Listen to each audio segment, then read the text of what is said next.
Assalamualaikum warahmatullahi wabarakatuh.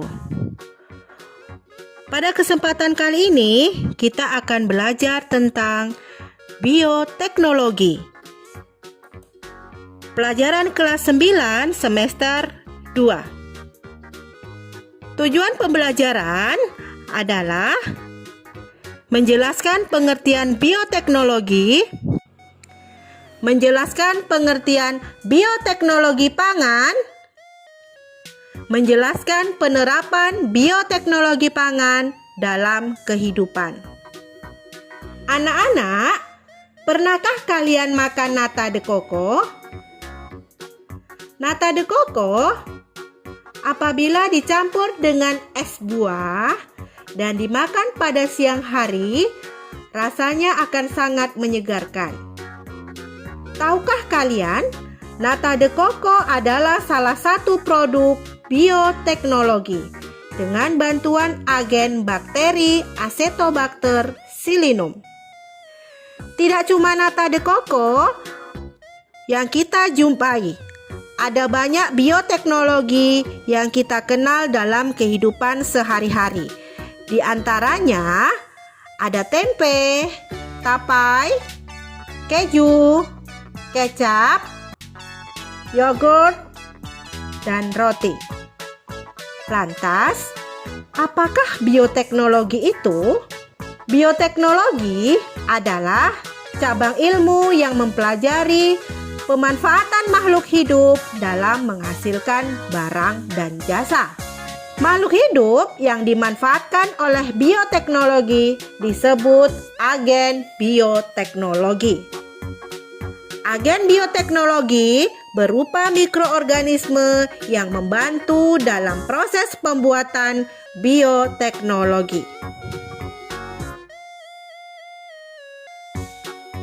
Bioteknologi pangan adalah bioteknologi yang digunakan untuk menghasilkan produk makanan dengan memanfaatkan mikroorganisme. Penjelasan mengenai proses produk bioteknologi pangan dengan pemanfaatan mikroorganisme adalah sebagai berikut. Yang pertama, tempe. Tempe adalah salah satu makanan khas Indonesia yang menjadi favorit dan sering dikonsumsi. Tempe dibuat dari kacang kedelai. Pada dasarnya, proses produksi tempe menggunakan proses fermentasi. Fermentasi dilakukan untuk menumbuhkan jamur Rhizopus oryzae dan jamur Rhizopus oligosporus. Pada proses pertumbuhan jamur akan menghasilkan benang-benang halus yang disebut hifa. Benang-benang halus inilah yang akan membuat kedelai saling terikat dan membentuk struktur yang kompak.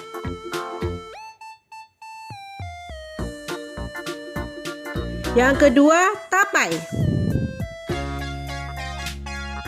Tapai dibuat dengan memanfaatkan mikroorganisme di dalam ragi tapai.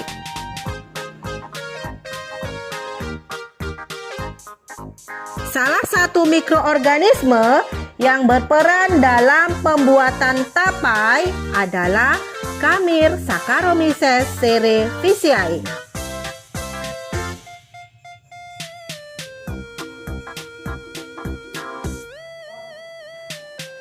Selain Saccharomyces cerevisiae, jamur Aspergillus sp dan bakteri Acetobacter aceti juga berperan dalam pembuatan tapai. Mikroorganisme yang terdapat pada ragi tapai memiliki peranan yang sinergis.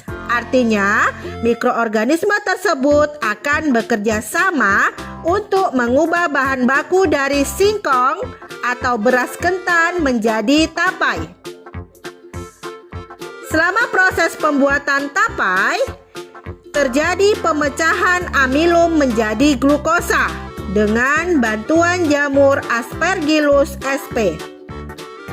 Proses inilah yang menyebabkan tapai terasa manis.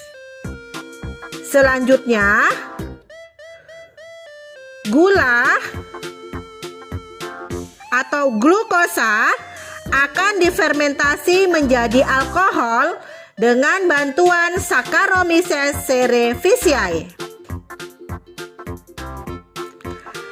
Hal ini yang menyebabkan tapai mempunyai aroma yang khas. Proses fermentasi dilakukan secara anaerob, artinya dalam proses tidak memerlukan oksigen. Alkohol difermentasi menjadi asam cuka dengan bantuan Acetobacter aceti secara aerob. Fermentasi ini terjadi ketika pembungkus tapai terbuka. Perlu anak-anak ketahui, rasa asam dari tapai dikarenakan adanya asam cuka. Jadi dalam pembuatan tapai, kalau ingin hasilnya tidak terlalu asam, harus ditutup dengan rapat.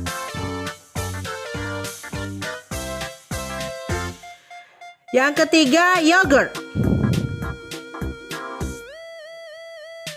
Yogurt merupakan makanan yang dihasilkan dari proses fermentasi susu dengan bantuan bakteri. Yogurt kaya akan vitamin, kalsium, protein, vitamin A, B, C, E, dan vitamin K. Mengkonsumsi yogurt secara teratur memiliki banyak manfaat untuk kesehatan. Di antaranya, meremajakan kulit, membantu proses pencernaan, menjaga jantung tetap sehat, mencegah hipertensis, mengurangi resiko osteoporosis, mengatasi jerawat dan kolesterol.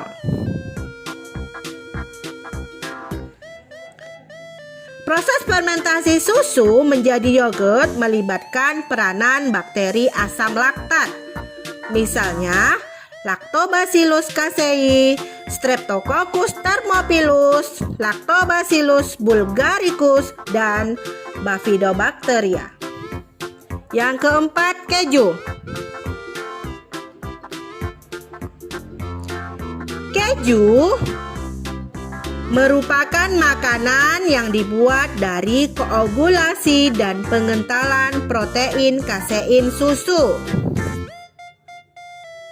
Selama proses pembuatan susu, biasanya dibuat dalam kondisi asam dan ditambahkan rennet.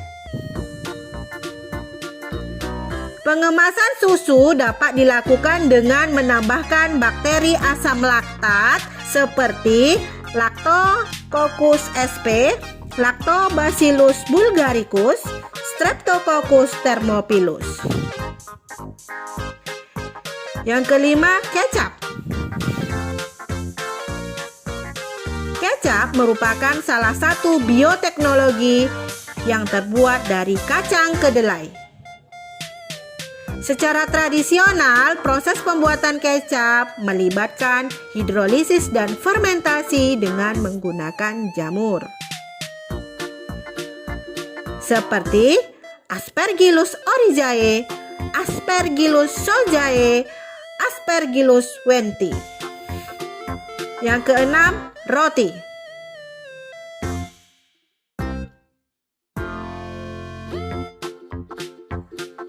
Roti merupakan makanan yang terbuat dari bahan dasar tepung dan air. Perbedaan komposisi pada roti menyebabkan roti beragam baik jenis, bentuk, ukuran, dan tekstur. Roti sudah sangat dikenal di seluruh dunia. Pembuatan roti dan donat memanfaatkan peristiwa fermentasi yang dibantu oleh Saccharomyces cerevisiae.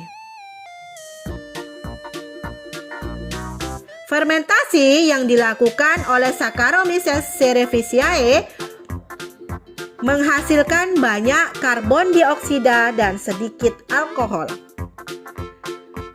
Gas karbon dioksida akan membuat adonan roti mengembang, sedangkan alkohol akan menghasilkan aroma khas pada adonan roti.